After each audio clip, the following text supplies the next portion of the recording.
una buena mañana y una buena tarde. Y doy la Muchas bienvenida, gracias. hasta luego, y doy la bienvenida a la mesa que pensamos con Juanjo cambiarle el nombre y ponerle la mesa de los Danieles y las Danielas. Bueno, doy la bienvenida a esta última mesa que vamos a llamar Tecnologías Digitales para la Intervención propiamente tal. Tenemos a la doctora Daniela Lira, especialista en Candidata. No, para nosotros ya eres doctora, no te preocupes. Especialista en psicoterapia y que nos va a hablar de los avances en la investigación y desarrollo de intervenciones en salud digital en el proyecto IMAI, creo que es, o I'm High, no sé cómo decirlo. Y a continuación, Daniel Espinosa, también doctor, filósofo, psicoanalista, dicen por ahí también, y tantas cosas más nos presentará. Y bueno, docente de la Universidad CES, nos presentará intervenciones tecnológicas en salud mental más en general.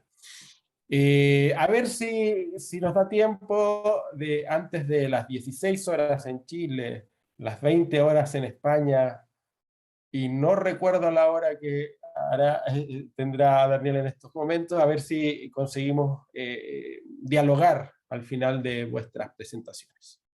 Y sin decir más, pues Daniela, un gusto escucharte. Bueno, primero que todo agradecer la invitación a participar de este encuentro. Estaban bien interesantes las ponencias anteriores, creo que eso nos da como este panorama bien amplio y flexible que nos permiten las tecnologías digitales en lo que es salud mental. Creo que estos encuentros son relevantes para dar a conocer más del trabajo que estamos realizando los diferentes equipos de investigación e intervención a nivel mundial. Yo les vengo a contar así de forma un poco libre, no tengo PPT preparado, sino que era más en el ámbito de poder dar a conocer lo que trabajamos en el Núcleo Milenio IMAI, que es el Núcleo Milenio para mejorar la salud mental de adolescentes y jóvenes en Chile. El núcleo es financiado por el Estado y si bien se realizan distintos tipos de investigación, focalizada preferentemente en jóvenes y jóvenes adultos como lo son los estudiantes universitarios, hace varios años ya el núcleo ha estado poniendo harto esfuerzo en lo que es el tema de investigar y desarrollar también por parte del equipo intervenciones digitales que nos sirvan para diferentes aspectos, ¿no? Como hemos realizado diferentes revisiones, hemos también participado en varios capítulos del libro, y creo que dentro de todo, con el espíritu de siempre realizar investigación rigurosa, lo que hemos ido a intentar haciendo es como realizar investigación que nos permita avanzar en este ámbito, sabiendo que estas herramientas nos pueden servir mucho también para acortar brechas en salud mental, ¿cierto? Para quizá llegar a gente que por diferentes razones o motivos no está accediendo, ya sea a intervenciones preventivas o clínicas en salud mental. Y en ese ámbito, y bueno, ahí también Daniel también es parte del equipo que participó en ese proyecto, que lo que fue el programa Cuida tu Ánimo, que fue como una de las primeras versiones, por así decirlo, de lo que nosotros hemos estado trabajando en salud mental digital. Este fue un programa computacional basado en Internet, el cual estaba pensado para prevenir e intervenir tempranamente a adolescentes en Chile y Colombia que tuvieran sintomatología depresiva. Creo que Felipe, no sé si tienes el link quizá para mostrar un poco la página y que uno puede ilustrar un poquito de lo que es el programa. Hay videos, también información ahí. Lo intentaré. Ya, perfecto. Cuida tu ánimo. Cuida tu ánimo, sí, cuidatuanimo.org. Ah, claro. Vale, tengo el .net. Voy a tardar un momento. Sí, no hay De problema. modo que Por continúa. mientras les cuento un poquito, este programa, como les comentaba, está pensado y fue desarrollado e investigado para prevenir e intervenir tempranamente en sintomatología depresiva en adolescentes. Tiene varios componentes, un componente bien psicoeducativo, también la posibilidad de monitorear el estado de ánimo y dar un feedback a partir del PHQ-9, el cual entrega más o menos un panorama de cómo está la salud mental del adolescente al responder el instrumento, y además cuenta con herramientas de terapia cognitiva conductual, tales como herramientas de reestructuración cognitiva, otras estrategias de regulación emocional, etcétera, que permiten también ir manejando las crisis de problemas de salud mental, así también como información súper relevante de redes de apoyo, de cómo los adolescentes pueden recurrir a sus redes de apoyo al momento de sentirse mal, y también redes de contacto donde pueden pedir ayuda ya con profesionales de diferentes organismos del Estado para poder ahí acceder también a psicólogos. En el programa mismo, cuando se evaluó, también los adolescentes tenían la posibilidad de chatear con psicólogos como para ir haciendo también el seguimiento, y también después Daniel podrá profundizar mucho más en lo que estoy comentando del Cuida tu ánimo si es que quiere comentar algo. Y qué fue interesante de ver, esto es una de las como cosas novedosas en su momento en Chile. Sabemos que en Latinoamérica esa es la aplicación, eso vino un poquito después. Pero el programa inicial fue uno de los primeros esfuerzos en Chile con respecto a realizar intervenciones digitales en salud mental, y mostró súper buenos resultados, por ejemplo, en aceptabilidad. Los jóvenes consideraban que esta intervención les era útil, les era buena para poder abordar sus problemas, así también como, tanto en el estudio piloto como en el posterior estudio como de efectividad, mostró una reducción de sintomatología depresiva y ansiosa en los estudiantes. Sí, también creo que es un tema interesante ahí hablar de las temáticas que para quienes trabajamos en este ámbito son los desafíos, ¿no? Sabemos que el avance quizá en Latinoamérica es más reducido o está más en un estado más incipiente, se está avanzando bastante y estamos viendo que como ya hay evidencia acumulada en diferentes partes del mundo de la efectividad de estas intervenciones, nos topamos con otros desafíos como por ejemplo el manejo de la seguridad de los datos, temas de adherencia, ¿cierto? Porque a veces la intervención puede estar muy buena y haber sido eficaz en estudios controlados, pero para poder escalarla a niveles más amplios, el tema de la adherencia es un problema que ha sido documentado en diferentes investigaciones a nivel mundial con respecto a estas intervenciones, así que también nosotros hemos ido trabajando en eso, tanto a partir de este primer programa computacional como posteriormente en la aplicación que se creó, y cómo nuestras estrategias para poder hacer esto tiene que ver con incluir la voz de los jóvenes. El programa, como les contaba, era de estudiantes secundarios. Posteriormente, durante el periodo de pandemia, este programa que estaba pensado secundario fue adaptado en conjunto con estudiantes universitarios para poder ampliar un poquito el rango etario de quien podría acceder a este programa, y seguimos recogiendo datos del uso de la aplicación para ver, por ejemplo, qué elementos pueden estar como siendo barreras, quizá, no sé, pues si la aplicación falla o si la información no les pareció útil, como vamos buscando diferentes elementos para poder ir adaptando y ir mejorando continuamente las intervenciones, de modo también de mejorar la adherencia y que sea más fácil escalarlo después a nivel global. Y ahí también quizá como pasando un poco más a lo que ya es mi proyecto propiamente tal, de mi tesis doctoral, como te decía, candidata todavía, ya me queda poquito, pero candidata todavía.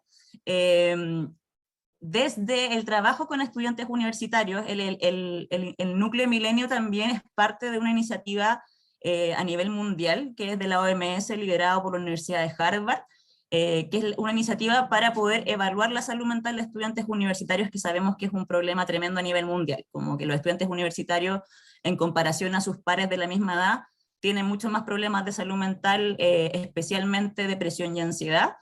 Y a partir de esta iniciativa global, el núcleo es quien lidera esta rama en la parte chilena. Estamos haciendo desde el 2020 diferentes encuestas también por internet para evaluar un poquito la situación de cómo se está dando esta situación en Chile.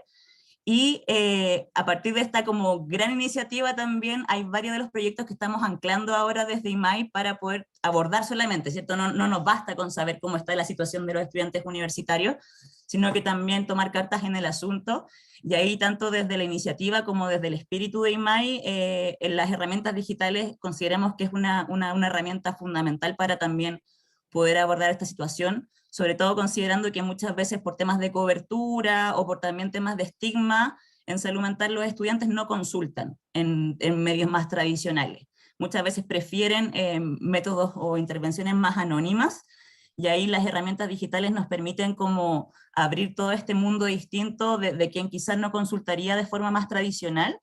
Y en ese sentido, lo que estamos trabajando actualmente por medio de proyectos financiados por el Estado tiene que ver con trabajar un programa transdiagnóstico, es decir, una intervención tanto para ansiedad como para depresión, que nos ayude a prevenir sintomatología depresiva en estudiantes. Es decir, estamos tomando estudiantes que ya presentan síntomas iniciales, pero que todavía no tienen un diagnóstico, y estamos adaptando actualmente la aplicación para que se ajuste también a las necesidades de los universitarios, en el sentido de que sabemos que las intervenciones basadas en evidencia tienen su marco, pero creemos que también estas tienen que ser culturalmente pertinentes y poder adaptarse a las necesidades propias de las poblaciones específicas que estamos interviniendo.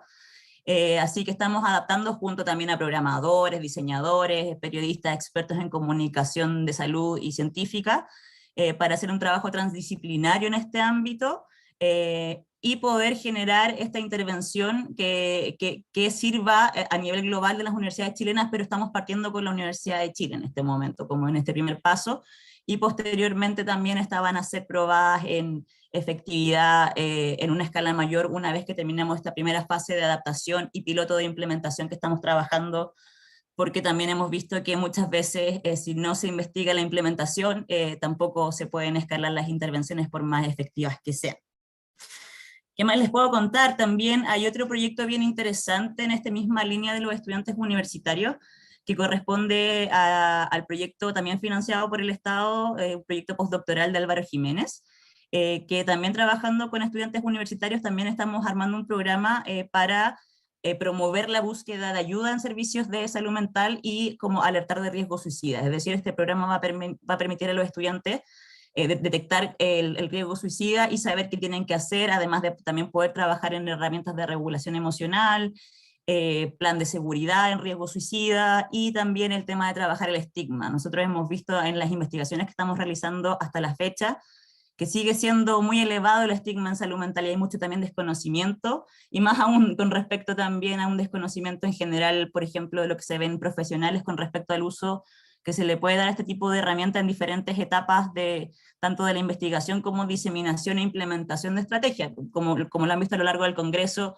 sirve para los profesionales, para el manejo de pacientes, para hacer evaluación, para desarrollo de habilidades, y nuestro foco tiene más que ver con el ámbito más preventivo, con este espíritu, como les mencionaba también, del codiseño, ¿no? Para nosotros el tema de incluir la voz de los jóvenes en esto nos parece un ámbito fundamental para que esto pueda ser llevado a cabo y que sea sostenible también en el tiempo, ¿no? También, y todo esto con también esta necesidad de investigar continuamente, porque vemos también que la pandemia puso muy de relieve la posibilidad, que es una oportunidad, ¿no? De usar tecnologías digitales, pero también nos damos cuenta que hay un montón de, por ejemplo, aplicaciones que están en el mercado para descargar, muchas de las cuales no han sido sometidas a evaluación, no aseguran privacidad ni calidad como de las atenciones o de la confidencialidad de los datos, así que también es importante hacer un trabajo serio y riguroso en este ámbito, y que sea basado en evidencia,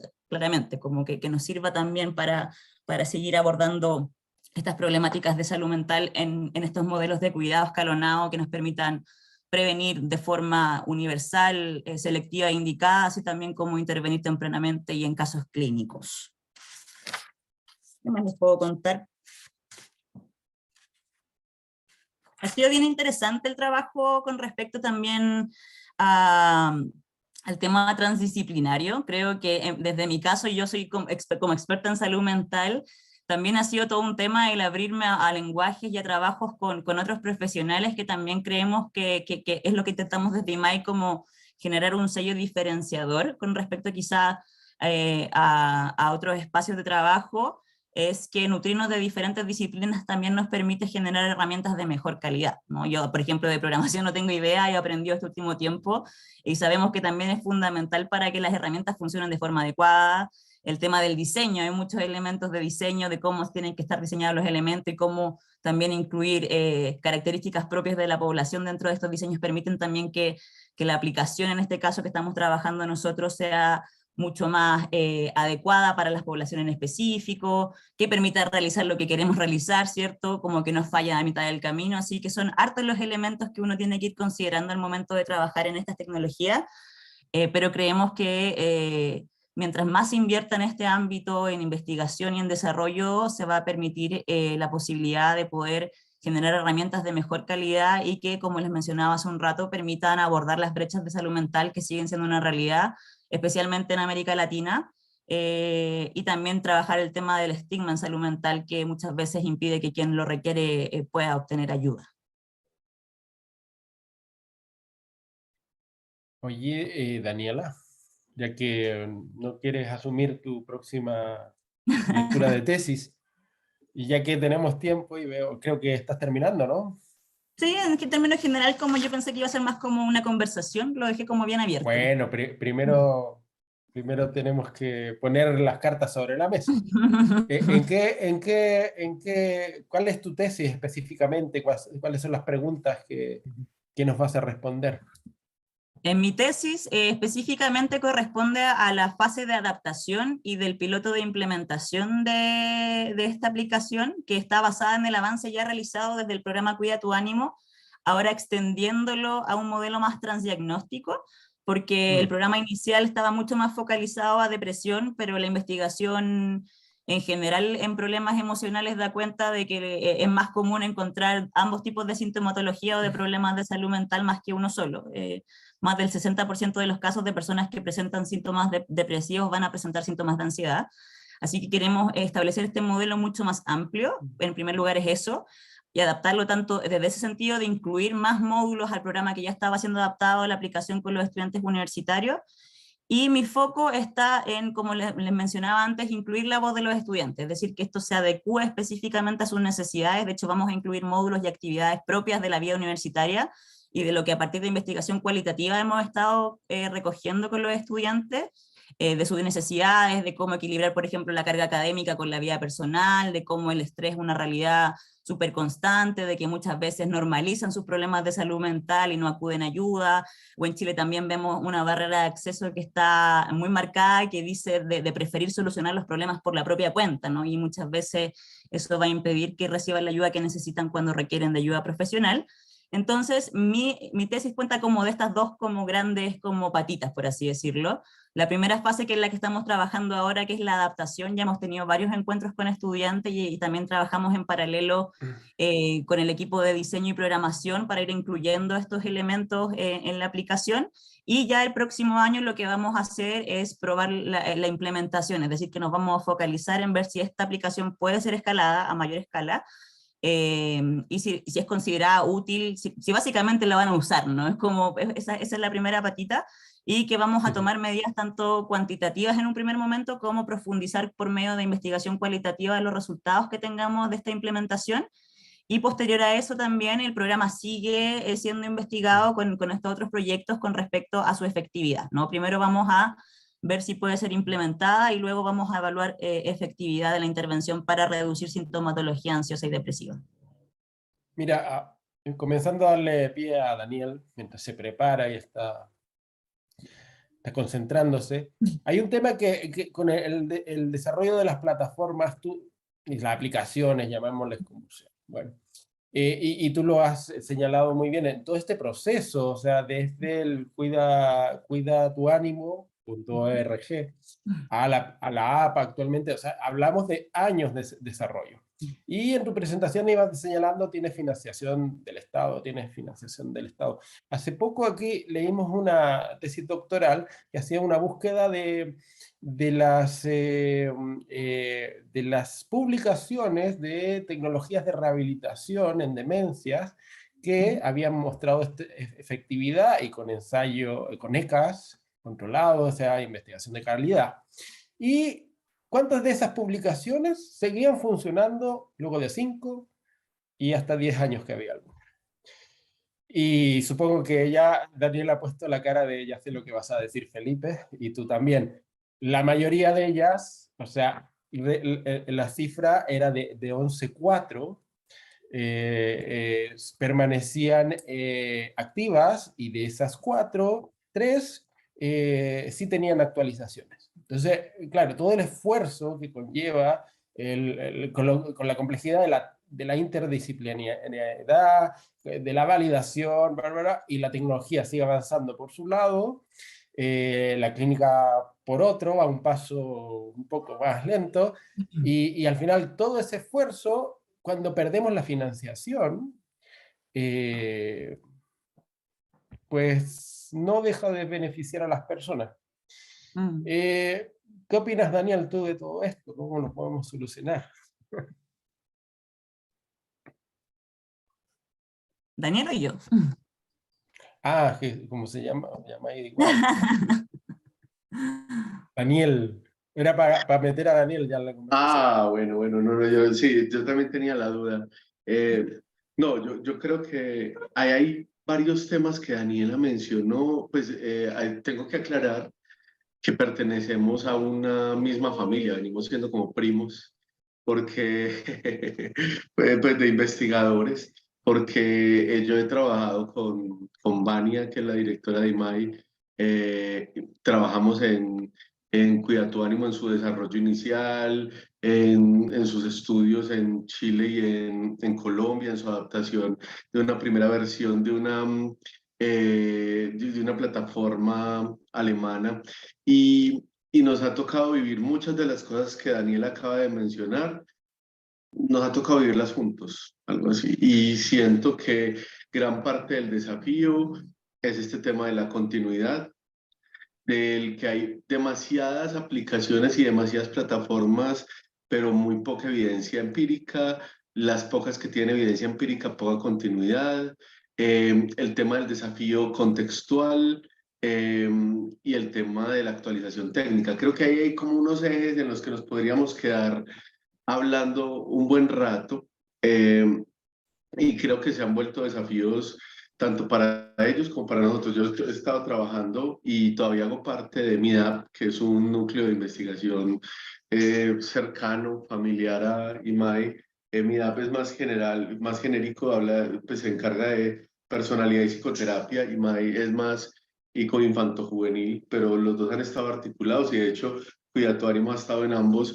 Y todos estos desafíos de los que Daniela está hablando los hemos heredado nosotros. De hecho, el tema de tratar de mantener no solo las páginas y las plataformas activas, sino su uso, porque no es solo que la app se pueda descargar y que la plataforma se pueda acceder, eh, sino que hayan profesionales que den respuesta al chat, profesionales que permitan mantener la diseminación de estas plataformas. Creo que eso ha sido uno de los grandes temas. Yo quería, de hecho, pues tenía una duda muy similar a la de Daniela, y, como para comenzar a hablar de lo que yo iba a hablar, y era si íbamos a conversar o íbamos a hacer una presentación como estructurada, pero yo quisiera aprovechar como unos minuticos antes de que nos pongamos a conversar de este tema de la continuidad, la adherencia, los contextos y la técnica, como compartirles un poco de esto que yo les digo, que yo he venido trabajando y que también hace parte de lo que en gran medida Daniela ha presentado. Y venga, yo les comparto brevemente eh, una diapositiva porque yo sí no tengo la habilidad de Daniela de hablar de una manera tan lineal sin tener... eh, entonces, básicamente, yo creo que es muy importante para cerrar este día como de Congreso de Salud Mental Digital, poder hacer una referencia nuevamente, porque yo sé que hay muchas personas que no, pues que apenas están entrando en este mundo, hay muchos que ya son expertos en este escenario, pero en el manual que sacamos con Cibersalud, en el cual Daniela es coautora, yo también estoy como coautor en algunos de estos capítulos, Vania Martínez, que es del equipo de MAI Chile, también es autora en numerosos de esos capítulos, que fue el manual de telesalud. Tuvimos la oportunidad de recoger muchos de estos aprendizajes que hemos tenido y de ver que este tema de las intervenciones basadas en Internet y no es un tema nuevo, o sea, casi que cada momento de la historia en el que se ha desarrollado un elemento tecnológico básico, se han desarrollado, se ha hecho uso de esas tecnologías para efectos de la salud, de las áreas de la salud y especialmente en psicología y psiquiatría también, ¿cierto? Desde la onda analógica y el teléfono, estamos echando mano de ese tipo de tecnologías para mejorar nuestras intervenciones. Y de hecho, intervenciones basadas en chat, algunas personas creen que son nuevas y de los últimos años, pero hay registros, por ejemplo, en la Universidad de Cornell, que desde los años 90 ya había intervenciones psicológicas apoyadas por chat. Entonces, es muy importante ver cómo toda esta historia que ha tenido numerosos ámbitos, pues de hecho todos estos que yo presento acá son tomados del manual que presentamos el presente año, ya no recuerdo si fue este año o el anterior, creo que fue el anterior. Pudimos como agrupar los numerosos beneficios que tienen estas tipos de intervención para la salud mental, ¿cierto? Sabemos que permiten mejorar el acceso, abren posibilidad para superar barreras, reducen algunas barreras de ingreso a los tratamientos, han demostrado altos niveles de efectividad, han permitido ofrecer nuevas alternativas para los tratamientos psicosociales, han mejorado el nivel de empoderamiento de pacientes, permiten alcanzar una mayor adaptación y flexibilidad a las intervenciones, aumentan en cierto nivel la posibilidad de privacidad y anonimato de las intervenciones y han abierto puertas para ofrecer un mayor seguimiento y monitoreo a los usuarios. Por otro lado, desde la perspectiva de profesionales e instituciones, la sensación de las instituciones y los profesionales es que permite una mayor cobertura, abren la posibilidad de ofrecer diagnósticos y tratamientos más apropiados según algunos estudios, flexibilizan las opiniones para realizar capacitaciones,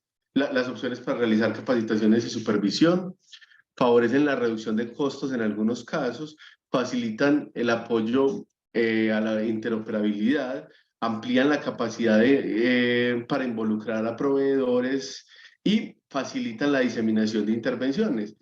Esto es lo que encontramos en términos generales sobre beneficios, pero yo creo que es mucho más interesante para que nos dediquemos a hablar ahorita acerca de los grandes desafíos que vienen detrás de esto, porque, listo, podemos hablar fácilmente, hay numerosos artículos que hablan sobre la mejoría del acceso, pero ya hemos visto, Daniela mencionaba, por ejemplo, el tema del estigma, cómo se vuelve una barrera que ni siquiera este tipo de intervenciones ha logrado, pues como a la cual este tipo de intervenciones ha logrado sobreponerse. Eso por ese lado. Entonces nosotros lo que hemos hecho en estos últimos años es simplemente identificar desafíos y poder desarrollar intervenciones que nos permitan sobreponernos a esos desafíos y al menos aquí en la rama en Colombia hemos participado, esto es Chile-Colombia mezclado, pero hemos participado en diferentes intervenciones, una llamada Censo, otra como una voz, Cuida tu ánimo y otra que desarrollamos que se llamaba Contigo, y en todas ellas identificábamos desafíos como por ejemplo la alta tasa de recaídas en la depresión y desarrollamos una página web para cuidados posteriores a la psicoterapia y cómo a partir del chat, la mensajería de texto y la plataforma podíamos hacer un seguimiento post-terapia de pacientes, como una voz que era un sistema de monitoreo y acompañamiento vía chat que ofrecía también psicoeducación y acompañamiento a jóvenes que estaban en riesgo de caer en conductas violentas en barrios de la ciudad de Medellín. Cuida tu ánimo, de la cual Daniel acaba de hablar, y que eran básicamente módulos psicoeducativos y de apoyo para la prevención e intervención temprana de la depresión en adolescentes, y Contigo, que era un espacio informativo y psicoeducativo para consultantes, como un apoyo adicional a los consultantes que iban a psicoterapia y a sus cuidadores. En todos ellos nosotros nos pudimos dar cuenta de muchos de estos beneficios de los que yo acabo de hablar, pero en muchos de ellos también nos dimos cuenta la necesidad de algunos elementos que Daniela ya mencionó, de incluir una lectura contextual y una implementación como bottom-up de estas tecnologías, porque encontrábamos en términos generales, y se nos fue repitiendo estudio tras estudio, altas tasas de aceptación, bajo uso y diferentes niveles de efectividad y adherencia y elementos muy diferenciales frente al efecto que tenían dependiendo de las personas en las cuales implementábamos estas intervenciones. Entonces, por eso, si algo nos dimos cuenta en estos espacios es que se requería una mayor sensibilidad cultural. Y nos pusimos a preguntarnos, venga, ¿cuáles son los elementos que tendríamos que considerar a la hora no solo de desarrollar la aplicación, de desarrollar la página web, sino de implementar? Entonces ahí y que esto es parte de las bases de uno de los capítulos que incluimos en el manual, nos tuvimos que dar cuenta que no solo teníamos que incluir los elementos relacionados con las tecnologías, el trabajo profundo que hay que hacer con profesionales, porque naturalizar este tipo de intervenciones con los profesionales actuales, que tenemos todos nosotros numerosos vacíos en la apropiación e implementación de este tipo de herramientas, es un elemento adicional que hay que considerar, y los aspectos relacionados con los usuarios, porque al igual que en las terapias cara a cara, en las intervenciones tecnológicas podemos encontrar una respuesta diferencial de los pacientes a la tecnología, una diferente familiaridad, un tema fundamental con el tema de la alfabetización tecnológica y del acceso a las tecnologías. Por ejemplo, en los adolescentes nos encontrábamos mucho que el acceso a las tecnologías era mucho menor en algunos barrios de la ciudad al que nosotros atribuíamos, porque había limitaciones en el acceso de datos, los padres limitaban el acceso a ciertas tecnologías, y eso hace que, aunque uno diga, oiga, pues que ya hoy en día todos tenemos ciertos accesos, no es tan sencillo identificarlo así.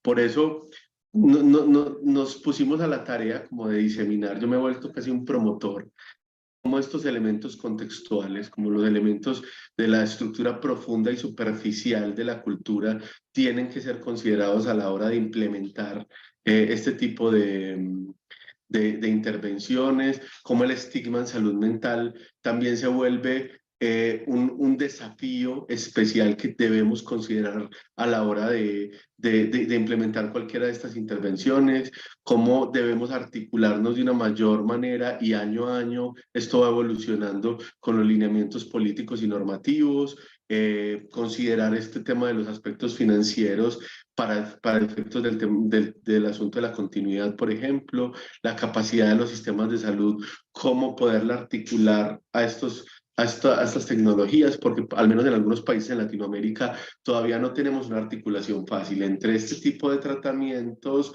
y de intervenciones y los sistemas de salud existentes.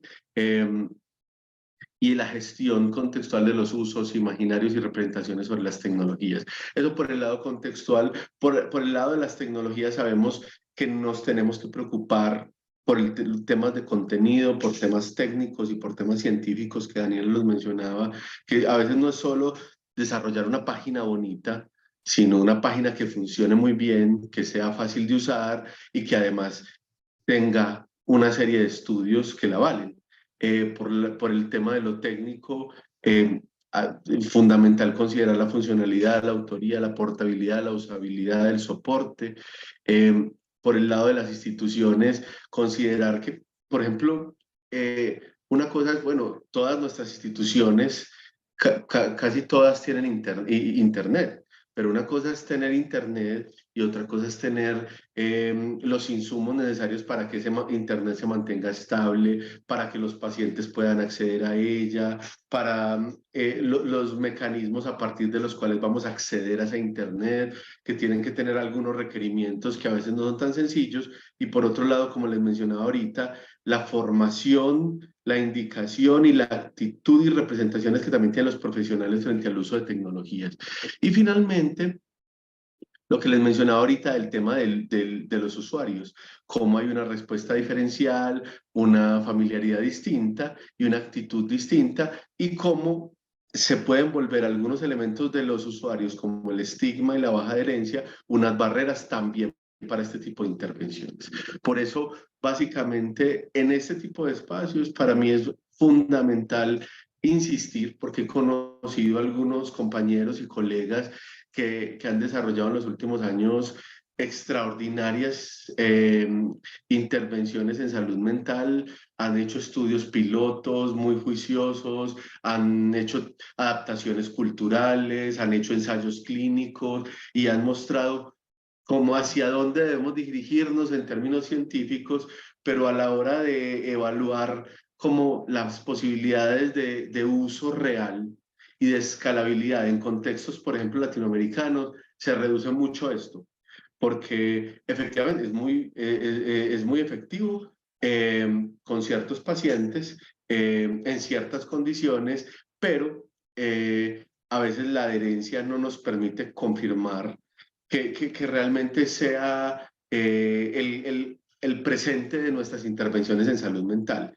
Creo que muchos elementos contextuales todavía nos llevan a pensar que estas intervenciones deben ser sofisticadas y adaptadas de mejor manera para poder ser más útiles, al menos en algunos contextos.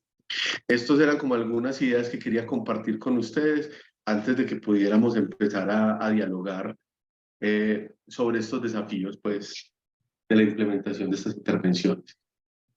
Mira, volviendo al título de la mesa, quería dar un paso atrás antes, porque nos lanzamos a dificultades quizás al final, analizando las contextuales de la persona, de la tecnología. Pero hablemos primero de, a ver, en cuanto a las evidencias respecto a las intervenciones mediadas por tecnología. Voy a meter ahí una amplitud. En este momento, podemos afirmar de que hay evidencias para la intervención mediada por tecnología en depresión, en ansiedad, por supuesto, en modelos psicoeducativos, en variables, en variadas problemas de salud. ¿Estáis de acuerdo con lo que estoy diciendo, no? O sea, ¿podemos decir que hemos pasado un peldaño de ciertas pruebas en ciertos contextos? ¿O todavía no es tan sólida la evidencia? Daniela. Es que quizá ahí podemos unirlo también a lo que mencionaba Daniel, porque el hecho de que estemos planteando desafíos a futuro significa que ya nos movemos sobre una base firme, ¿no? Hay múltiples revisiones, metaanálisis, claro, sobre todo en trastornos mentales más comunes como es la depresión y la ansiedad, que muestran todo el desarrollo histórico, claro, porque muchas veces pensamos que esto partió en la pandemia y las intervenciones empezaron a desarrollarse desde los años 90, como por medio de CD-ROM y correo electrónico, las primeras aproximaciones, hasta el día de hoy que tenemos realidad virtual y un montón de otros elementos más tecnológicos. Pero claro, múltiples estudios dan cuenta de que las intervenciones digitales sí son efectivas. Y ahí se nos plantean estos desafíos, ¿no? Es como, porque si son efectivas, son buenas, y la gente las considera también buenas y útiles, ¿qué está pasando aquí? Que estamos topándonos quizá con estas barreras como para poder seguir avanzando en este camino, y creo que hay muchos de los aspectos que menciona Daniel, los comparto completamente. Creo que también ahí los avances en la misma ciencia, ¿no? Por ejemplo, con el desarrollo de las ciencias de la implementación, que es una mirada mucho más nueva, por ejemplo, de focalizarnos en estos aspectos, como no vamos a hacer solamente estudios controlados randomizados, sino que también necesitamos cómo ver esto en contextos más naturales, porque claro, cuando uno hace un estudio elaborizado, está súper controlado, tenemos una población súper específica, con mucho seguimiento, y que es muy importante para evaluar que efectivamente lo que estamos haciendo sirve y es positivo y no es dañino también para las personas que lo están ocupando. Pero no nos podemos quedar ahí también, y la tecnología avanza muy rápido, y por lo mismo también nosotros como investigadores tenemos que también proponer nuevas formas de investigar que vaya pudiendo quizá agarrar un poco más el paso de cómo estas tecnologías avanzan, para que podamos sacar el provecho y para que todas estas promesas que se proponen, y ventajas y beneficios de las intervenciones digitales, que son muchísimos, se puedan cumplir. Yo creo que muchos de esos ya están avanzados, muy avanzados, pero ahora tenemos que llevarlo mucho más allá a lo que mencionaba Daniel del aspecto cultural, porque muchas veces también replicamos intervenciones que se hacen en otras partes, pero lo que pasa en Latinoamérica va a ser completamente diferente a Europa, como con respecto a barreras culturales y, no sé, por ejemplo, con respecto a las relaciones sociales con la familia. Sabemos que la familia en Latinoamérica es un componente importante a considerar las intervenciones, por ejemplo, en otros ámbitos. Así que es muy importante que sean culturalmente pertinentes, que sean situadas, y ahí vuelvo a repetir, quizá como en este espíritu de la camiseta del IMAI, de lo que nos importa a nosotros es que incluir a las voces de las personas que estamos interviniendo es también un camino para poder mejorar esta adherencia y para que esto pueda ser llevado a mayor escala.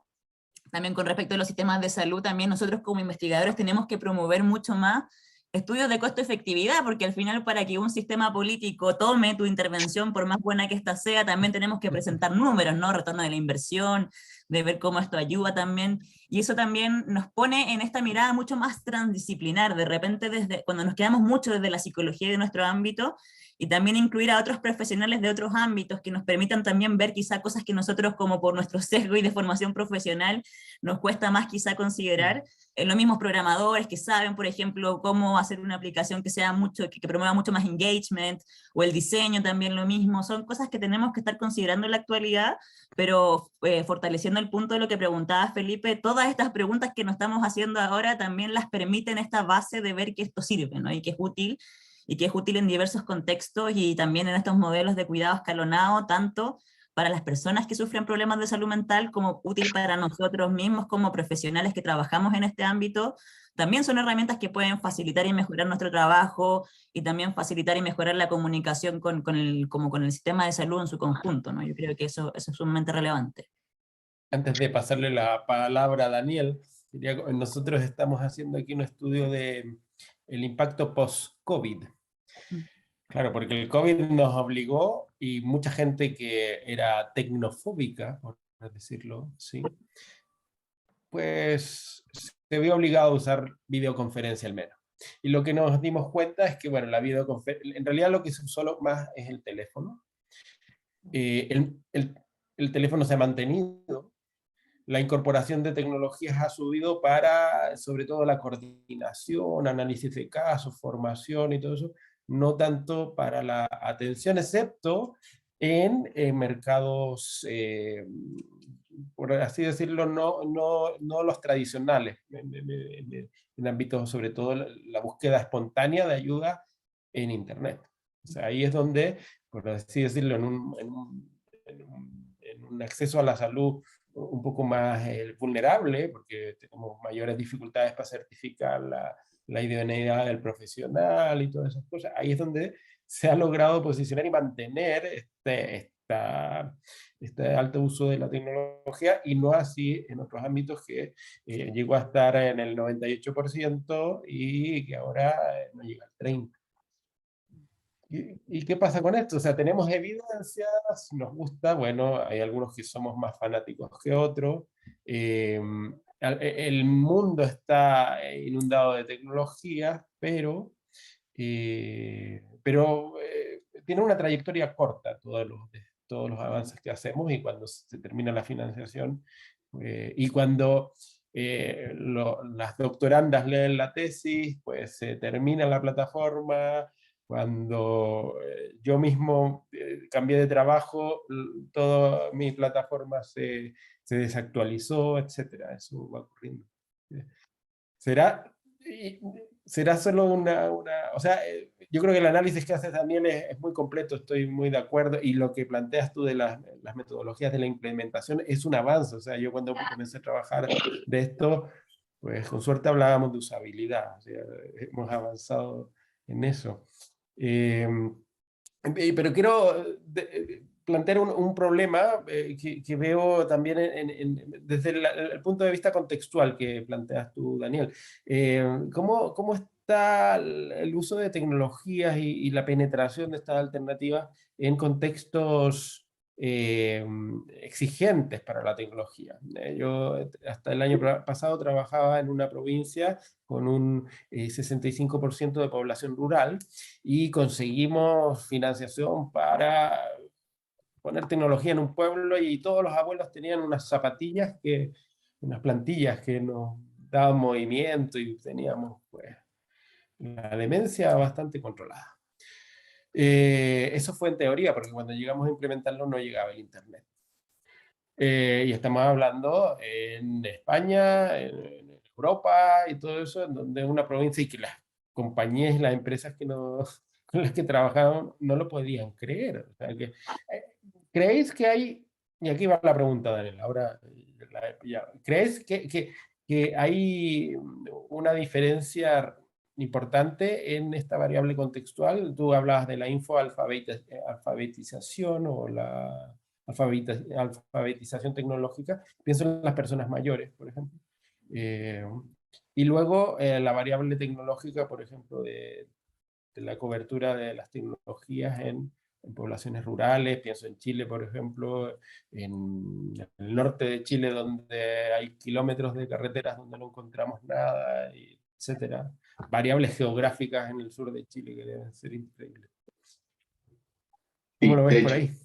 de hecho, una de las discusiones de los diálogos que teníamos en algún momento con Andrés Rousseau, que es un compañero con el que también hemos trabajado en Argentina, es que quizás no solo hay que considerar las diferencias culturales, sino también, pues, por ejemplo, en ese caso, la implementación de este tipo de elementos en contextos rurales y urbanos, en contextos de alta vulnerabilidad, en contextos de un nivel socioeconómico muy bajo, es dramáticamente distinto a la implementación en otro tipo de contextos y pues como más favorecidos y con mejores recursos tecnológicos. Y eso es otra de las grandes paradojas, y es que este tipo de tecnologías desde siempre nos los han vendido como algo que nos va a facilitar el acceso de mucha gente, pero precisamente la gente que más requiere acceso es la que menos conocimiento de Internet y acceso al Internet también tiene.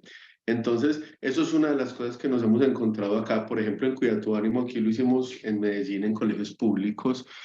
Y primero, nos encontramos el tema del estigma como una gran barrera en esas condiciones. Y el segundo nivel, después de superar el estigma, el tema de los accesos, porque paradójicamente había jóvenes que ni siquiera tenían un correo electrónico, eh, porque pues, o solo utilizaban, por ejemplo, Instagram, pero no tenían correo electrónico. eh, que eso también habla de la evolución de las tecnologías, como nosotros llegamos pidiéndoles correo y ya ellos decían eso no lo utilizamos. Pero y además de eso, por ejemplo, había padres que decían, no, yo tengo que limitarle mucho el internet a mis hijos. Algunos de ellos solo tenían acceso en el colegio y era muy limitado.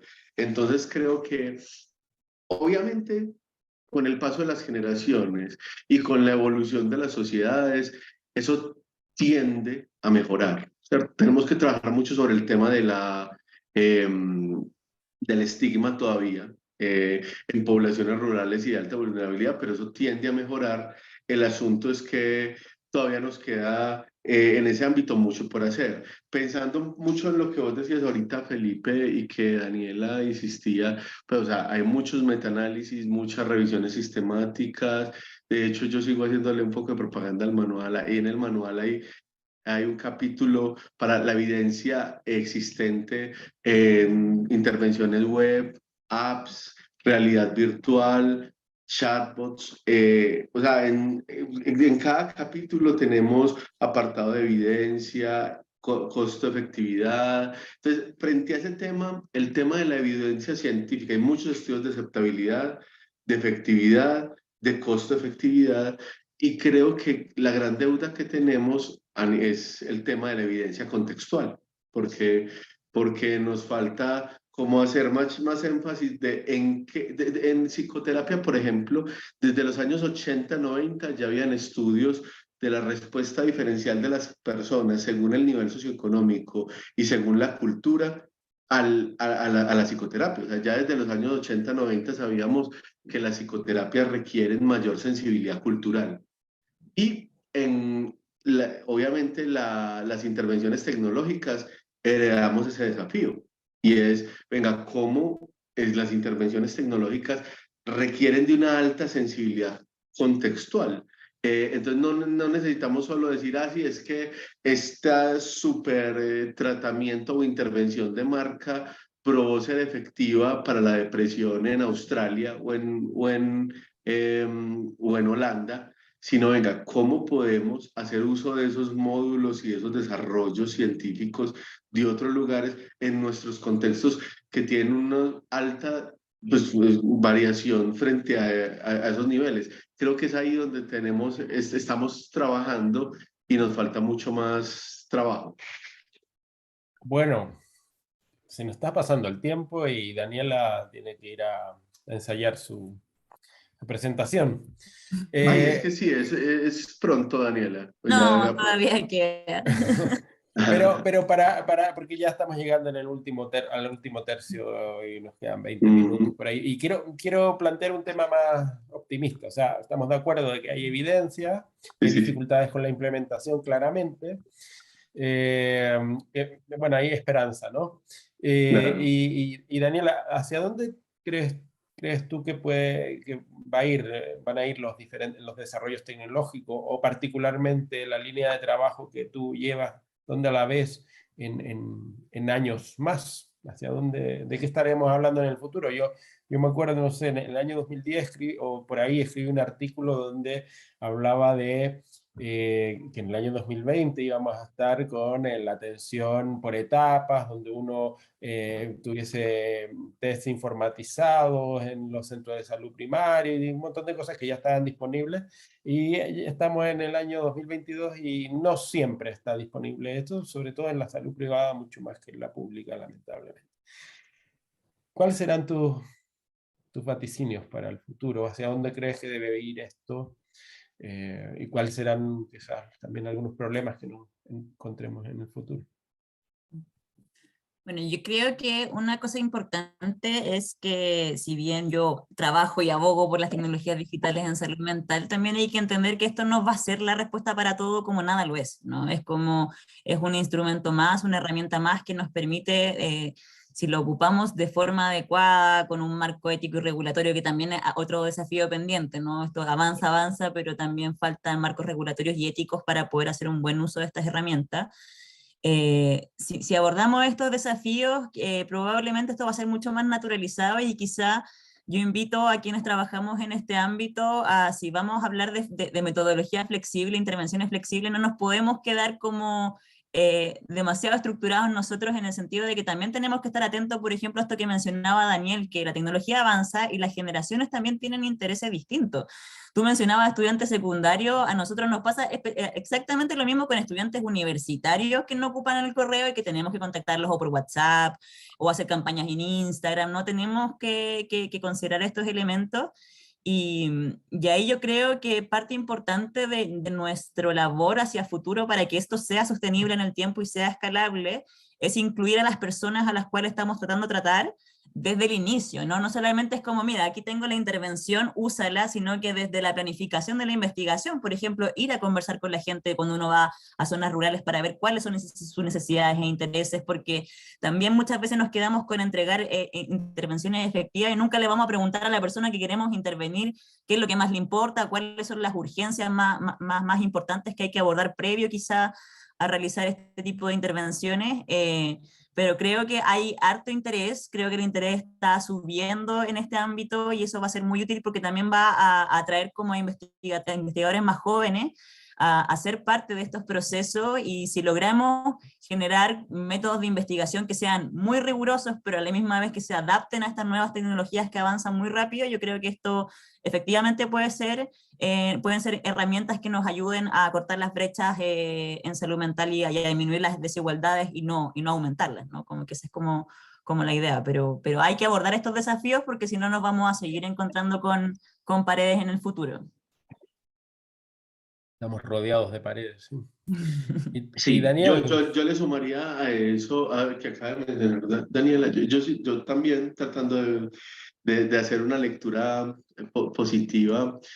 Yo insisto en que definitivamente, a partir de la evidencia que tenemos y de la evolución de las tecnologías y de la naturalización de las tecnologías y gracias al empujón de la pandemia, siento que definitivamente muy pronto los programas de psicología, o sea, tienen que incluir una línea de intervenciones apoyadas, pues articuladas a la tecnología, o sea, no pueden estar separadas. La semana pasada teníamos un evento de la Sociedad de Investigación en Psicoterapia Iberoamericano y teníamos una mesa sobre tecnologías y psicoterapia. Y uno de los que concluía el evento decía, dentro de unos años no podemos tener una mesa que se llame tecnologías y psicoterapia, porque es que las tecnologías van a ser parte todas las psicoterapias. Entonces no puede ser como una partecita de una mesa aislada, sino que yo sí creo que naturalmente ya no se va a poder hablar en algún momento de intervención psicológica desconectado del uso de las tecnologías. Y en esa medida creo que para nosotros los terapeutas en un futuro muy cercano va a ser un apoyo fundamental las aplicaciones, las plataformas para poder hacerle seguimiento a los pacientes, para poder continuar eh, promoviendo ciertas tareas, ciertos ejercicios extraterapéuticos que sean apoyados y guiados a partir de las plataformas que desarrollamos, actividades en cualquier tipo de consultorio apoyadas por la realidad virtual. O sea, yo definitivamente creo que eso ya existe la evidencia y ya existen los desarrollos para que eso se dé de una manera muy pronta. Lo que Una estamos esperando, pregunta, sí, dale. aprovechando que estamos en Colombia, Chile y España, y nos une Chile a todos, ¿cómo va la formación? O sea, estoy pensando ya, si tenemos evidencia, a un nivel de investigadores estamos más o menos de acuerdo, y Antoni Baena en la primera parte del concierto, del Congreso, decía, la UOC, la Universidad Oberta de Cataluña, ha incorporado el curso de psicología en el grado, que es la primera facultad que lo hace. Aquí en la formación de psicólogos clínicos sanitarios, que sería un nivel de formación de especialización clínica, incorpora la psicología habitualmente como en habilidad, es decir, nunca va en el nombre, sino que en el contenido, porque el reconocimiento oficial de esto es mucho más complejo. ¿Cómo va la formación en vuestros entornos? ¿Hay formación en los grados respecto a cómo utilizar la tecnología? ¿O quizás es que quienes estamos formando a las nuevas personas profesionales somos cromañones de la tecnología, por lo tanto no la incorporamos? Daniela. Bueno, específicamente en herramientas digitales en salud mental, yo no conozco en Chile algún programa de pregrado que incluya algún curso, al menos hasta ahora. Lo que sí he visto que se ha ido desarrollando quizás como más como tangencialmente, es que están ocupando también tecnologías como usando más las tecnologías, ¿no? Por ejemplo, para la misma formación de terapeutas, como con videos, con plataformas que permiten eso. Yo creo que por ese lado está entrando un poco más la tecnología a lo que es la psicología en Chile. Y el uso más como desde el ámbito más privado, claramente sí está mucho más ampliado, pero claramente también si vemos que el futuro avanza hacia eso, no podemos taparnos los ojos y no hacerlo parte, ¿no?, de los currículum de formación de los psicólogos en general y psicoterapeutas también más en específico. Así que también esa es una deuda pendiente, ¿no? Y bueno, yo en general cuando hablo en diferentes contextos educativos igual menciono lo que hago, ¿no? Porque uno siempre anda con sus banderitas, pero así de forma más formal es algo que también hay que empezar a pensar de forma más concreta para también avanzar en este ámbito, porque muchas veces somos los mismos psicólogos o terapeutas los que ponemos las primeras barreras, ¿no? Y es como, si es una herramienta que puede ser útil, no podemos estar pisándonos los pies nosotros mismos, así que también hay que trabajar en ese ámbito. Sí, y de la misma manera, aquí en Colombia, al menos en el nivel de pregrado, o sea, hay algunas universidades que tienen iniciativas interesantes y que de hecho se articuló porque son universidades que forman psicólogos a distancia y eso ha facilitado que ellas mismas se hagan cargo y lideren proyectos muy interesantes venga, si nosotros formamos psicólogos a distancia, ¿por qué no entrenarlos con énfasis y especialidades en la atención virtual? Esto a partir de la pandemia.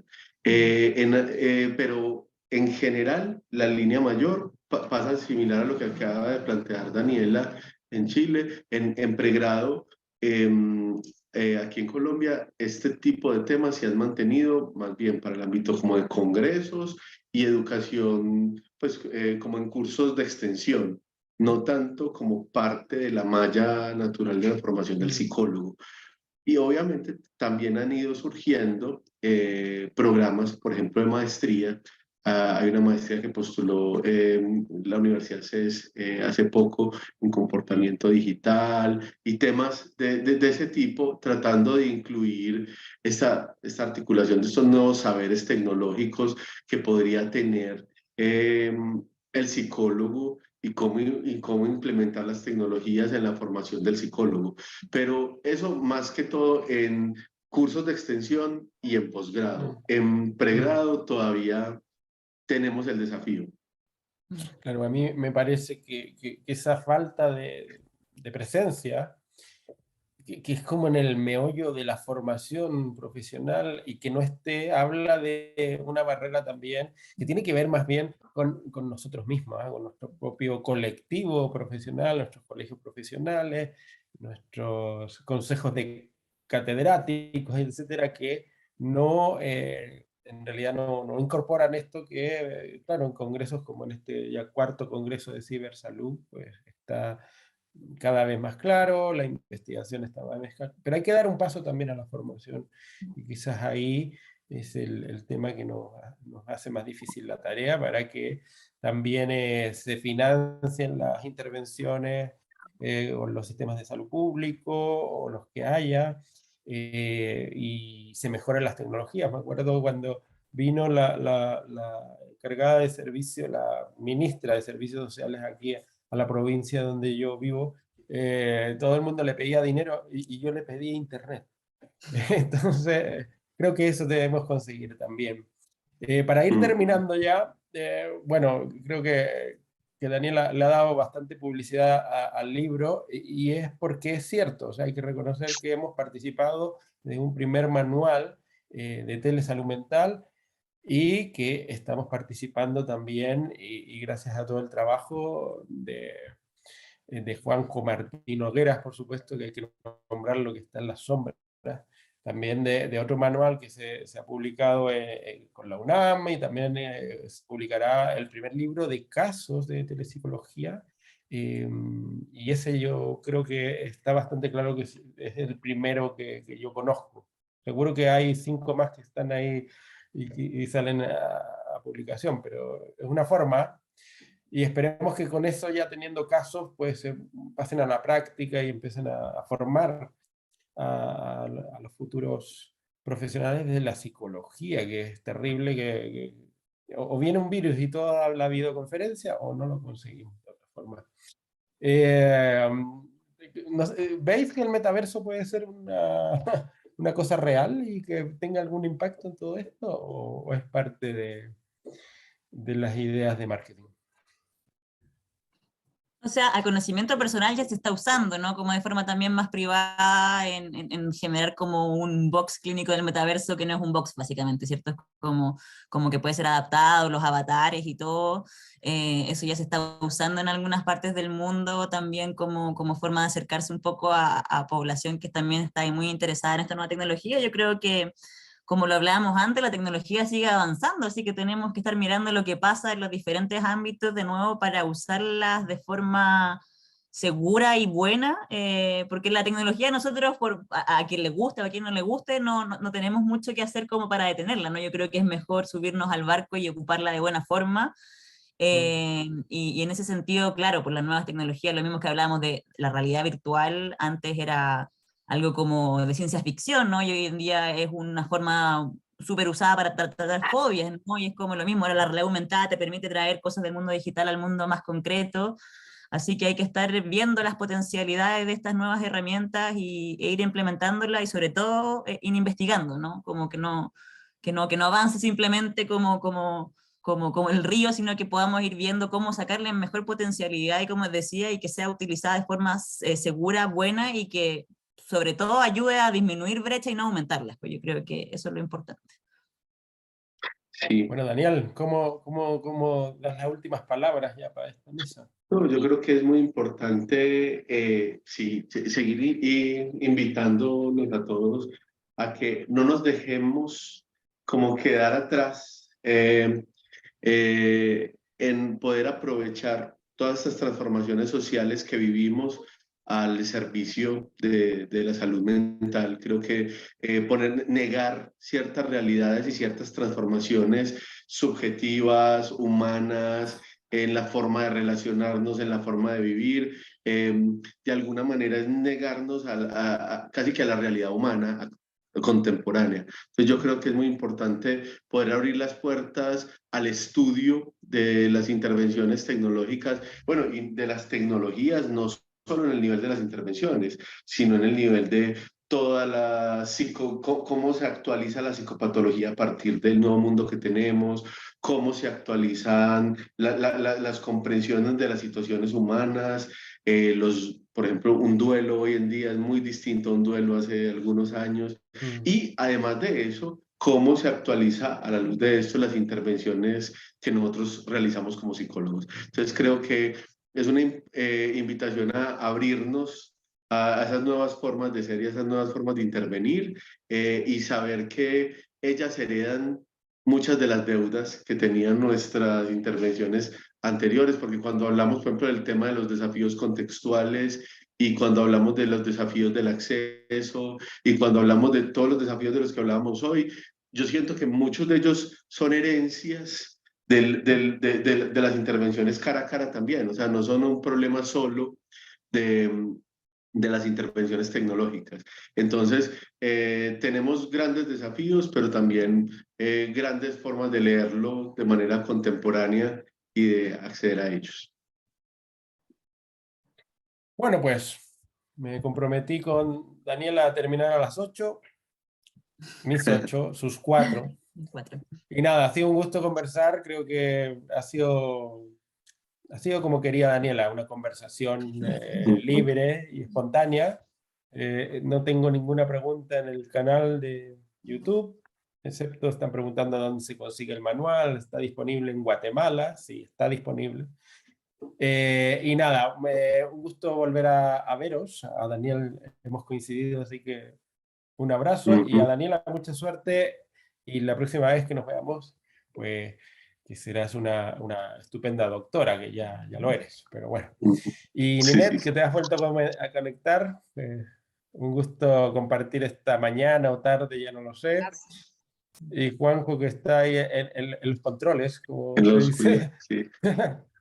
Bien, un abrazo, y con esto damos por concluida esta jornada del año 2022 del cuarto Congreso de Cibersalud, y esperemos que el próximo año nos volvamos a encontrar y que todos estemos dando curso en pregrado, incorporando a los usuarios desde el inicio del desarrollo de una aplicación, planteando un plan de sostenimiento a largo plazo, que es la forma en que vamos a conseguir que toda esta investigación, que ya está bastante sólida y acreditada, pues llegue a sostenerse durante el tiempo, para que las personas que necesitan ayuda en resolver sus problemas de salud mental se vean beneficiadas de todo esto que ya sabemos. Así que nada, un saludo. Y buenas noches. Hasta la próxima. Adiós. Gracias por la invitación. Hasta luego. Gracias. Chao.